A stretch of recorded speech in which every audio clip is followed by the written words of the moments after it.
पहली बारिश के बाद मिट्टी से आने वाली वो सौंधी सौंधी सी खुशबू है ना कमाल की। हम सभी ने कभी ना कभी इसे महसूस जरूर किया है। पर पता है, ये सिर्फ एक खुशबू नहीं है, बल्कि उस जीवन की पुकार है जो हमारे पैरों के ठीक नीचे मौजूद है। आज के इस विश्लेषण में हम इसी जादुई तत्व यानी भारत की मिट्टियों का वर्गीकरण, उनकी बनावट और उसे बचाने के उपायों पर बहुत गहराई से बात करेंगे। तो चलिए इस दिलचस्प सफर की शुरुआत करते हैं। आगे बढ़ने से पहले एक बात समझना बहुत जरूरी है। अक्सर हम मिट्टी को बस धूल या निर्जीव गंदगी समझ लेते हैं, लेकिन असल में ऐसा बिल्कुल नहीं है। मिट्टी एक जीवित प्रणाली है, एक ऐसा लिविंग सिस्टम जो बाकायदा सांस लेता है।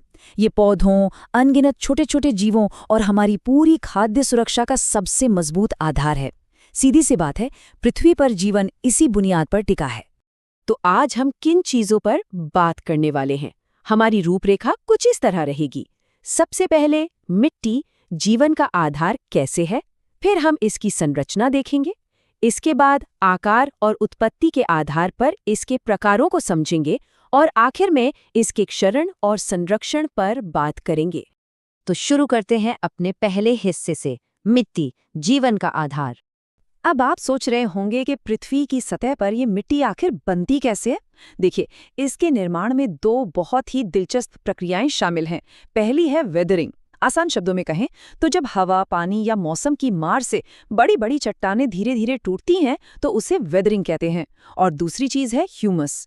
ह्यूमस वो गहरा काले रंग का कार्बनिक पदार्थ है जो पेड़ पौधों और जानवरों के गलने सड़ने से बनता है। यही वो ह्यूमस है जो ऊपरी मिट्टी को उसका गहरा रंग देता है और उसे उपजाऊ बनाता है। चलिए अब आते हैं दूसरे हिस्से पर, मिट्टी की संरचना। मिट्टी कैसे बनती है ये तो हमने जान लिया। अब इमेजिन कीजिए कि हम जमीन में एक गहरा गड्ढा खोद रहे हैं। जब हम नीचे की तरफ देखेंगे तो हमें तीन बहुत ही साफ परतें दिखाई देंगी, जिन्हें हम होराइजन्स कहते हैं। सबसे ऊपर है होराइजन ए, जिसे टॉप सॉइल भी कहा जाता है। ये काफी पोरस यानी छिद्रपूर्ण होती है, ह्यूमस से भरी होती है और यही वो जगह है जहां पौधों की जड़ें और जीव जंतु पनपते हैं। इसके ठीक नीचे आती है होराइजन बी। ये परत थोड़ी सख्त होती है और इसमें खनिज ज्यादा होते हैं।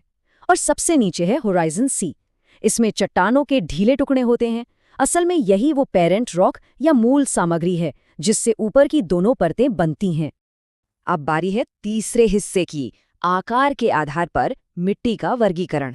अगर हम इसे थोड़े वैज्ञानिक नजरिए से देखें तो सिर्फ मिट्टी के कणों का आकार ही उसकी पूरी बनावट को बदल कर रख देता है। मुख्य रूप से ये तीन तरह की होती है, सैंडी, क्लेई और लोमी। सैंडी यानी रेतीली मिट्टी में कण बड़े होते हैं, हवा काफी होती है लेकिन पानी इसमें टिकता नहीं, जल्दी बह जाता है। इसके उलट क्लेई मिट्टी के कण बहुत ही बारीक और आपस में चिपके हुए होते हैं, इसलिए ये पानी तो बहुत रोक लेती है पर इसमें हवा के लिए जगह कम बचती है।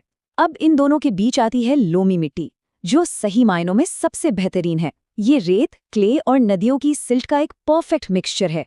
पौधों की अच्छी ग्रोथ के लिए जितना पानी और हवा चाहिए वो सब इसमें एकदम सही मात्रा में मौजूद होता है। चलिए आगे बढ़ते हैं चौथे हिस्से पर, उत्पत्ति के आधार पर मिट्टी के प्रकार। सूक्ष्म कणों की बात तो हो गई, अब जरा पूरे भारत के नक्शे पर नजर डालते हैं। भारत की जलवायु और भूगोल में जितनी विविधता है उतनी ही विविधता यहाँ की मिट्टी में भी है। लेकिन जरा इस डेटा को देखिए, क्या ये सच में हैरान करने वाला नहीं है? हमारे देश के कुल क्षेत्रफल का लगभग 40% हिस्सा सिर्फ एक ही तरह की मिट्टी से ढका हुआ है, और वो है जलोढ़ मिट्टी, जिसे हम एलुवियल सॉइल भी कहते हैं। बाकी 60% में देश की अन्य तमाम मिट्टियां आती हैं। ये जलोढ़ मिट्टी मुख्य रूप से नदियों द्वारा बहाकर लाए गए निक्षेपों से बनती है, और हमारी कृषि के लिए तो ये किसी वरदान से कम नहीं है। अगर हम गंगा के मैदानों की तरफ जाएं तो हमें इस जलोढ़ मिट्टी के दो खास रूप देखने को मिलते हैं। पहला है खादर। ये बिल्कुल नई जलोढ़ मिट्टी है जो हर साल बाढ़ के पानी के साथ आने वाली बारीक सिल्ट से बनती है। ये बहुत ही ज्यादा उपजाऊ होती है। और दूसरा रूप है भांगर। ये थोड़ी पुरानी जलोढ़ मिट्टी है जो बाढ़ वाले इलाकों से थोड़ा दूर ऊंचाई पर जमा होती है।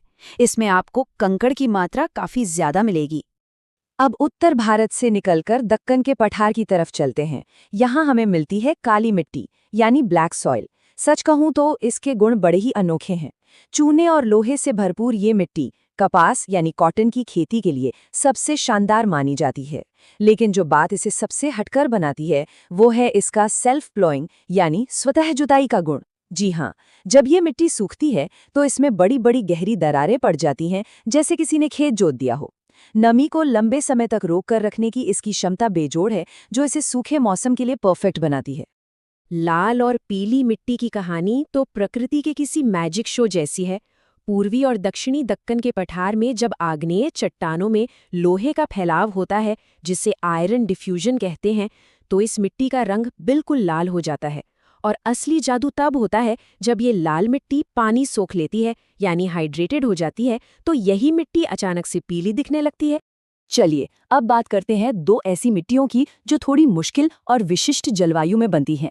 पहली है लैटेराइट मिट्टी, जो भारी बारिश और चिलचिलाती धूप वाले इलाकों में पाई जाती है। अत्यधिक बारिश के कारण इसके सारे जरूरी पोषक तत्व बह जाते हैं। इस प्रक्रिया को लीचिंग कहते हैं। इसी वजह से ये खेती के लिए कम उपजाऊ होती है और ज्यादातर ईंट बनाने के काम आती है। दूसरी है एरिड या शुष्क मिट्टी। अत्यधिक गर्मी की वजह से इसकी सारी नमी उड़ जाती है।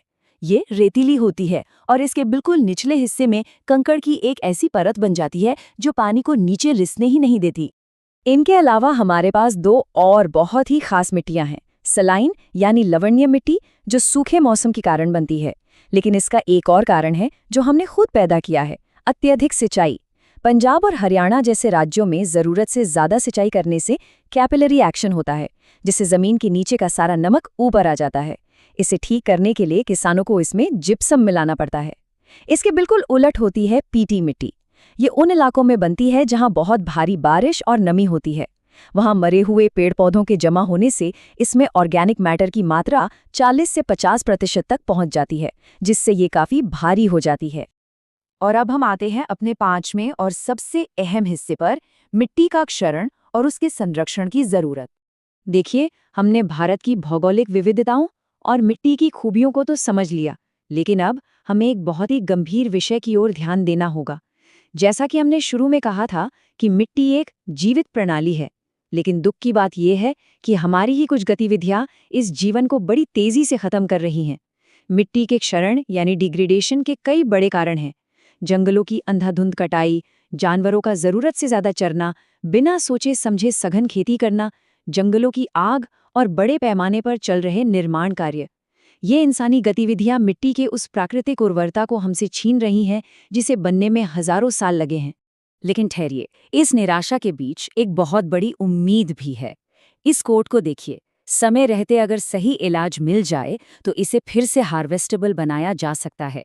ये बिल्कुल सच है। मिट्टी का क्षरण कोई ऐसी चीज नहीं है जिसे पलटा ना जा सके। अगर सरकार, विशेषज्ञ और हम सब मिलकर अपनी कलेक्टिव जिम्मेदारी निभाएं तो इस अमूल्य संसाधन में फिर से जान फूंकी जा सकती है। तो इस पूरे विश्लेषण के बाद हमारे सामने एक बहुत ही अहम सवाल खड़ा होता है। कृषि के इस मूल आधार को बचाने के लिए क्या हम समय रहते उचित कदम उठा पाएंगे? ये सिर्फ एक सवाल नहीं है, बल्कि हमारे आने वाले कल के लिए एक बहुत बड़ी चेतावनी है, क्योंकि मिट्टी के बिना पृथ्वी पर किसी भी जीवन की कल्पना करना ही नामुमकिन है। इस बारे में जरूर सोचिएगा कि हम अपने स्तर पर इस जीवित प्रणाली को कैसे बचा सकते हैं। आज के इस विश्लेषण में हमारे साथ जुड़ने के लिए आपका बहुत बहुत धन्यवाद।